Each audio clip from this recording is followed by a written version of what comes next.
Assalamu alaikum. I hope you all are fine, dear students. Today it is our fifth lecture of chemistry, and as you know, we are discussing chemical equations and balancing of these chemical equations. So उसी topic की continuity में आगे rules for balancing chemical equations हम देखेंगे और इसके साथ साथ हम फर्दर प्रैक्टिस करेंगे डिफरेंट इक्वेशंस को बैलेंस करने के लिए। और ये एक बहुत इंपॉर्टेंट लॉन्ग क्वेश्चन है, rules for balancing chemical equations. So last जो हमारा टॉपिक लेक्चर था वो एंड हुआ था trial and error method. Trial and error method की बेस पर हम केमिकल इक्वेशंस को बैलेंस करते हैं और उस मेथड के लिए उस बेस पर कुछ रूल्स दिए जाते हैं। उन रूल्स को आज हम डिस्कस करेंगे और फिर इसके साथ साथ कुछ एग्जांपल्स को प्रैक्टिस करेंगे। The working rules for balancing a chemical equations are as follow. First rule क्या हो सकता है? Write down balanced equation and count the number of atoms of each element on both side of the arrow. अब आपको पता है chemical equation में एक एरो होता है, उसकी एक साइड पे लेफ्ट साइड पे रिएक्टेंट होते हैं और राइट साइड पे प्रोडक्ट होते हैं। तो हमने सबसे पहला काम क्या करना होता है कि जब हम बैलेंस करना स्टार्ट करते हैं तो हम जो नंबर ऑफ एटम्स होते हैं लेफ्ट और राइट साइड पे यानी कि रिएक्टेंट और प्रोडक्ट साइड पे उनको काउंट कर लेते हैं। सेकेंड पॉइंट हम क्या कर देखेंगे जी, इसके रूल्स में क्या है? Second point, work with one element at a time. अगर एक से ज़्यादा एलिमेंट हैं, डेफिनेटली एक से ज़्यादा एलिमेंट होंगे केमिकल इक्वेशन के अंदर, तो एट ए टाइम आप सिर्फ और सिर्फ एक एलिमेंट पे काम करेंगे।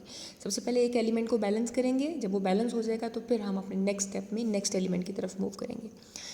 Third point, multiply the symbols of formula with suitable integers on the side of equation where the number of atoms of particular element is less and try to balance their element on both side of the equation. Start multiplying with relatively small number. इस point का मतलब ये है कि आप reactant और product side पर जो आपके नंबर ऑफ एटम्स होंगे किसी भी स्पेसिफिक एलिमेंट के, उनको काउंट कर लेंगे। जैसे कि हम बात करते हैं नाइट्रोजन की। सपोज रिएक्टेंट में नाइट्रोजन का नंबर है 2 एटम्स, 2 नाइट्रोजन एटम, और प्रोडक्ट में नाइट्रोजन का नंबर है यानी कि 1 नाइट्रोजन एटम। तो हम स्टार्ट करेंगे जहाँ पर उसका नंबर कम है, कम नंबर वाली साइड से हम स्टार्ट करेंगे, यानी कि जहाँ पे नाइट्रोजन का नंबर 1 होगा हम वहाँ पर स्टार्ट करेंगे। ये जस्ट एग्जांपल है, ये वेरी करती है सारी की सारी बात। और उसके अलावा हम स्मॉल नंबर से मल्टीप्लाई करेंगे, स्मॉल जो वैल्यूज़ होंगी कोएफिशिएंट की उनको हम यूज़ करेंगे और फिर जैसे जैसे हमें ज़रूरत पड़ती जाएगी हम आगे वैल्यू को इंक्रीज़ करते जाएंगे। Repeat the process for all the elements one by one. और जब एक एलिमेंट बैलेंस हो जाएगा तो उसके बाद हम नेक्स्ट एलिमेंट की तरफ जाएंगे और फिर जब वो उसको बैलेंस करेंगे तो मे बी वो पहले वाला जो है वो अनबैलेंस हो जाए। तो इस तरह से ट्रायल एंड एरर मेथड के थ्रू हम बैलेंस करते रहेंगे इक्वेशन को। Balance the diatomic molecule like hydrogen, nitrogen, oxygen, chlorine etcetera at the end. तो इस तरह के एलिमेंट होते हैं जैसे कि जो डायटोमिक फॉर्म में होते हैं, डायटोमिक मॉलिक्यूल भी इनको बोलते हैं। डाई मीन्स 2, ये ऐसा मॉलिक्यूल है जिसमें 2 एटम्स हैं, सेम टाइप ऑफ एटम्स हैं तो ये एलिमेंट भी है। सो आप इसको मॉलिक्यूल भी कह सकते हैं, मॉलिक्यूल भी कह सकते हैं, डायटोमिक मॉलिक्यूल भी कह सकते हैं because it consist of 2 atoms. और इसको एलिमेंट भी कह सकते हैं। एलिमेंट क्यों कह सकते हैं? Because it is made up of same type of atom, so that why इसको एलिमेंट भी कहते हैं। और ये नंबर ऑफ एटम से मिलकर बना हुआ है, 2 हाइड्रोजन एटम से। सो ये रूल्स थे। अब इन रूल्स की बेस पर हम इक्वेशन को बैलेंस करना स्टार्ट करते हैं। एग्जाम्पल है आपकी बुक पे पेज 66 और 67 पे ये पार्ट कवर होता है। आपकी बुक है या बुकलेट है, वहाँ से आप चैप्टर नंबर 5 का पेज 66 और 67 कंसल्ट कर सकते हैं। यहाँ पे एक इक्वेशन दी हुई है जिसके अंदर मीथेन है, ऑक्सीजन है, CH4 मीथेन को कहते हैं, और एक ऑक्सीजन है, साथ में एरो की दूसरी तरफ वाटर है H2 एंड कार्बन डाइऑक्साइड। अपने रूल्स के अकॉर्डिंग सबसे पहला स्टेप क्या होगा कि हम लोग रिएक्टेंट और प्रोडक्ट की तरफ जो जो हमारे नंबर ऑफ एटम्स हैं हम उनको मेंशन कर लेंगे। जैसे यहाँ पे आपको नज़र आ रहा है रिएक्टेंट्स में कार्बन का नंबर क्या है जी? 1 कार्बन का नंबर है, आपको नज़र आ रहा है इस तरफ, कार्बन का नंबर 1 है। और हाइड्रोजन कितने नंबर है रिएक्टेंट्स के अंदर? 4 हाइड्रोजन है, 4 हाइड्रोजन एटम है। ऑक्सीजन कितने हैं? 2 ऑक्सीजन एटम। और प्रोडक्ट की तरफ हम देखते हैं जी, प्रोडक्ट की तरफ हमारे पास क्या है? 2 हाइड्रोजन एटम है। ऑक्सीजन की बात करें, ऑक्सीजन कितने हैं? 2 ऑक्सीजन यहाँ पे हैं और 1 ऑक्सीजन यहाँ पे है। 3 ऑक्सीजन एटम है और 1 कार्बन एटम है। तो हम देखते हैं ये हमारे पास आ गया। अब हम देखते हैं इसमें से क्या बैलेंस्ड है और क्या अनबैलेंस्ड है। कार्बन रिएक्टेंट में भी 1 है, प्रोडक्ट में भी 1 है, तो हमारा कार्बन बैलेंस है। हाइड्रोजन जो है वो रिएक्टेंट में 4 हाइड्रोजन है और प्रोडक्ट में 2 हाइड्रोजन है, और इस तरह हाइड्रोजन अनबैलेंस्ड है। ऑक्सीजन भी 2 ऑक्सीजन एटम रिएक्टेंट में है, 3 ऑक्सीजन एटम प्रोडक्ट में है, ऑक्सीजन इज अनबैलेंस्ड। तो हमने रूल्स के according 1 element at a time लेके चलना है और इस तरह हम इसको बैलेंस करेंगे। तो हम सबसे पहले हाइड्रोजन को बैलेंस करने की कोशिश करते हैं। अगर हाइड्रोजन का नंबर रिएक्टेंट में 4 है, 4 हाइड्रोजन है और यहाँ पे हमारे पास प्रोडक्ट में 2 है। तो अगर हम इसको 2 से मल्टीप्लाई कर दें तो ये हमारे पास हाइड्रोजन बैलेंस आउट हो जाता है। 2 से मल्टीप्लाई करने की वजह से हमारे पास हाइड्रोजन बैलेंस आउट हो जाता है। ठीक है, 4 हाइड्रोजन आइटम आ जाते हैं हमारे पास। हाइड्रोजन भी बैलेंस हो गया, कार्बन भी बैलेंस हो गया। लेकिन इसके साथ साथ जब हमने वाटर को 2 से मल्टीप्लाई किया हाइड्रोजन को बैलेंस करने के लिए, तो हमारे पास ऑक्सीजन का नंबर भी प्रोडक्ट्स में ज़्यादा हो गया। पहले ऑक्सीजन का नंबर हमारे पास प्रोडक्ट्स में कितना था, 3 था, लेकिन जब हमने इसको 2 से मल्टीप्लाई कर दिया तो हमारे पास ऑक्सीजन का नंबर क्या आ गया, 2 ऑक्सीजन यहाँ से और 2 ऑक्सीजन यहाँ से, 4 ऑक्सीजन आइटम्स हमारे पास आ गए। ठीक है, इस तरह से 4 ऑक्सीजन आइटम्स यहाँ पे आ गए और हमारे पास प्रोडक्ट में कितने ऑक्सीजन आइटम्स थे, 2 ऑक्सीजन आइटम थे। तो उसके केस में फिर हमें इस ऑक्सीजन को भी 2 से मल्टीप्लाई करना पड़ेगा और जब हम इसको 2 से मल्टीप्लाई करेंगे तो हमारे पास रिएक्टेंट में भी 4 ऑक्सीजन हो जाएंगे और प्रोडक्ट में भी हमारे पास 4 ऑक्सीजन हो जाएंगे, 2 वाटर के साथ और 2 कार्बन डाइऑक्साइड के साथ। सो इस इक्वेशन को आप कैसे बैलेंस कर सकते हैं, इस इक्वेशन को हम बैलेंस कर सकते हैं ऑक्सीजन के साथ 2 मेंशन करके, कोफिशिएंट ऐड करके, और वाटर के साथ 2 कोफिशिएंट ऐड करके। सो इस तरह ये इक्वेशन बैलेंस हो जाएगी। इनिशियली मैंने आपसे पहले भी डिस्कस किया कि आपको इक्वेशन बैलेंस करने में स्टेप्स को फॉलो करना पड़ेगा, लेकिन आहिस्ता आहिस्ता जब आपकी प्रैक्टिस हो जाएगी तो आप सिर्फ एक ही स्टेप में पूरी इक्वेशन को बैलेंस कर सकेंगे। लेकिन आप अपने माइंड में बिल्कुल इसी तरीके से 1 एलिमेंट एट अ टाइम लेके चलेंगे तो आप इक्वेशन को बैलेंस कर सकेंगे। सो इस तरह से हमारी इक्वेशन बैलेंस हो गई। ये तो 2 स्टेप्स में कंप्लीट हो गया रिएक्शन। समटाइम्स बैलेंस करने के लिए हमें इससे ज़्यादा स्टेप्स को फॉलो भी करना पड़ता है। अब उसी इक्वेशन को यहाँ पे थोड़ा सा 3D फॉर्म में लिखा हुआ है। मीथेन, CH4, ऑक्सीजन, ये रिएक्टेंट थे और प्रोडक्ट में कार्बन डाइऑक्साइड एंड वाटर है। ये एक अनबैलेंस्ड इक्वेशन है। अनबैलेंस्ड इक्वेशन में यहाँ पे एक CH4 मॉलिक्यूल है, ये CH4 आपको नजर आ रहा है, ब्लैक सर्कल कार्बन को शो कर रहा है और ये जो ग्रीन सर्कल्स हैं 4 ये CH4 को शो कर रहे हैं, मतलब कि हाइड्रोजन को शो कर रहे हैं। और ये O2, ये 2 रेड सर्कल्स ऑक्सीजन को शो कर रहे हैं। यहाँ पे उन्होंने जो जो हमारे पास एटम्स हैं रिएक्टेंट्स में उनको लिख दिया। और प्रोडक्ट साइड पे हमारे पास क्या है, एक carbon dioxide, black circle carbon को शो कर रहा है, 2 ऑक्सीजन एटम्स शो कर रहे हैं रेड सर्कल्स को, ये कार्बन डाइऑक्साइड है। और वाटर के लिए ऑक्सीजन को हम रेड से शो कर रहे हैं और हाइड्रोजन को ग्रीन से शो कर रहे हैं, ये वाटर का मॉलिक्यूल। यहाँ पे उन्होंने प्रोडक्ट साइड के जो भी एटम्स थे, number of atoms, carbon, hydrogen और ऑक्सीजन, उन सबको मेंशन कर दिया। तो ये एक अनबैलेंस्ड इक्वेशन थी। तो जब हमने इसको बैलेंस किया by adding 2 with oxygen and 2 with water, तो ये इक्वेशन बैलेंस हो गई। और बैलेंस करने से क्या हुआ, यहाँ पे एक ऑक्सीजन मॉलिक्यूल या एक ऑक्सीजन एलिमेंट ऐड हो गया। ठीक है, और इस तरह से जो रिएक्टेंट साइड पे नंबर ऑफ एटम्स थे वो प्रोडक्ट साइड पे नंबर ऑफ एटम से सिमिलर हो गए। और यहाँ पे प्रोडक्ट साइड पे क्या हुआ, एक तो कार्बन डाइऑक्साइड का मॉलिक्यूल था इस तरह से, लेकिन जब हमने वाटर के साथ 2 ऐड किया तो इट मीन्स इसमें वाटर के 2 मॉलिक्यूल्स हैं, H2O एंड H2O।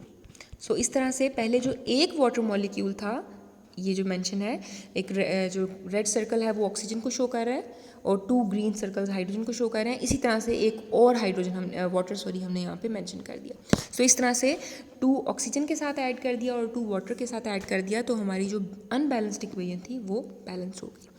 अब इन्हीं रूल्स की बेस पर एक और एग्जाम्पल को प्रैक्टिस करते हैं। आपकी बुक के पेज नंबर 67 से ये कंसल्ट कर सकते हैं आप लोग। बुकलेट में भी चैप्टर नंबर 5 से जो केमिस्ट्री का है स्पेसिफिकली, वहाँ से आप चेक कर सकते हैं उसको।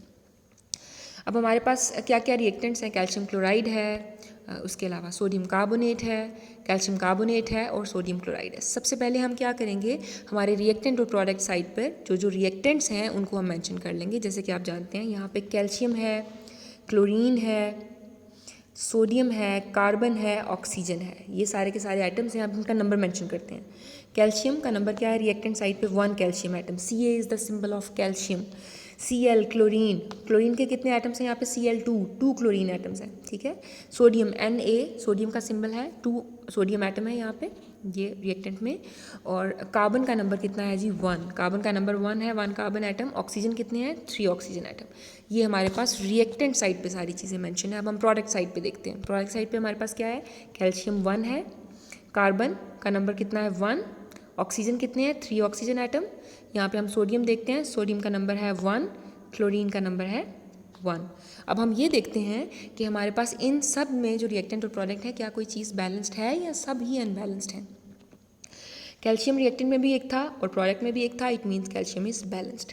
क्लोरीन रिएक्टेंट में 2 क्लोरीन एटम थे और प्रोडक्ट में 1 क्लोरीन एटम था, it means chlorine is unbalanced. So हम एक एलिमेंट एट अ टाइम से वर्किंग स्टार्ट करेंगे, लेकिन सबसे पहले हम देख लेते हैं कि हमारे पास मज़ीद क्या क्या बैलेंस्ड है और क्या क्या अनबैलेंस्ड है।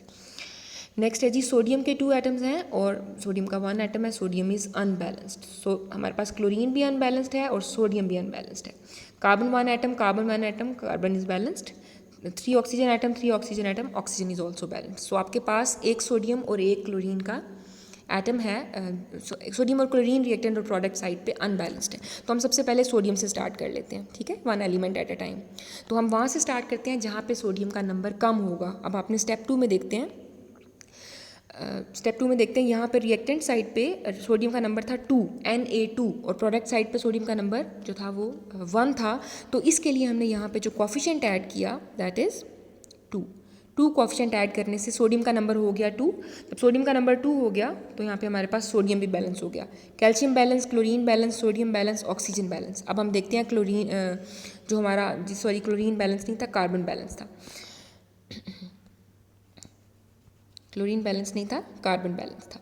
तो जब हमने सोडियम क्लोराइड से पहले 2 ऐड किया तो इस वजह से जो ये आपके पास इस 2 ने सोडियम को तो बैलेंस किया है 2Na की फॉर्म में, लेकिन साथ साथ इस 2 ने क्लोरीन को भी बैलेंस कर दिया, ठीक है। 2 क्लोराइड आयंस भी इसके अंदर आ गए। सो इस तरह से सिर्फ सोडियम क्लोराइड के साथ 2 ऐड करने से आपका सोडियम भी बैलेंस हो गया और क्लोरीन भी बैलेंस्ड हो गया। सो इस तरह से हमारी ये इक्वेशन भी सॉल्व होती है। इसमें सिर्फ और सिर्फ यहाँ पे आप 2 ऐड करेंगे, अगर यहाँ पे 2 ऐड करेंगे एज कोफिशिएंट, सो हमारी पूरी की पूरी इक्वेशन बैलेंस हो जाती है। सो सिंपल स्टेप के अंदर भी इक्वेशन हो सकती है। नेक्स्ट जो आपकी एग्जांपल है ये पेज 66 से है। इस एग्जांपल को क्योंकि हमने लास्ट जो हमारा प्रीवियस लेक्चर था, लेक्चर नंबर 4, उसके अंदर डिस्कस किया था, इसलिए मैंने इसको यहाँ पे एंड पे आपसे दोबारा एक दफ़ा रिवाइज करने के लिए डिस्कस करने के लिए रखा है। जैसे कि यहाँ पे आपको नज़र आ रहा है जी, सोडियम हाइड्रोजन से फॉर्म करके अमोनिया बना रहे हैं, ठीक है। नाइट्रोजन हाइड्रोजन कंबाइन करके अमोनिया बना रहे हैं। नाइट्रोजन के रिएक्टेंट्स में कितने एटम्स हैं जी? 2 नाइट्रोजन एटम, प्रोडक्ट में कितने हैं? 1 नाइट्रोजन एटम, ठीक है। हाइड्रोजन के 2 एटम्स हैं और रिएक्टेंट में कितने हैं? 3 हाइड्रोजन एटम है। सो नाइट्रोजन भी अनबैलेंस्ड है और हाइड्रोजन भी अनबैलेंस्ड है। तो हम 1 एलिमेंट एट अ टाइम से स्टार्ट करेंगे। पहले हम नाइट्रोजन को बैलेंस करते हैं। यहाँ पे नाइट्रोजन का नंबर है 2 और यहाँ पे 1, तो हम स्टार्ट करते हैं उस जगह से जहाँ पे नाइट्रोजन का नंबर होता है कम। तो हम यहाँ पे 2 ऐड कर देंगे, ठीक है। हम यहाँ पे 2 ऐड कर देंगे, जैसे कि आपके सामने मेंशन है।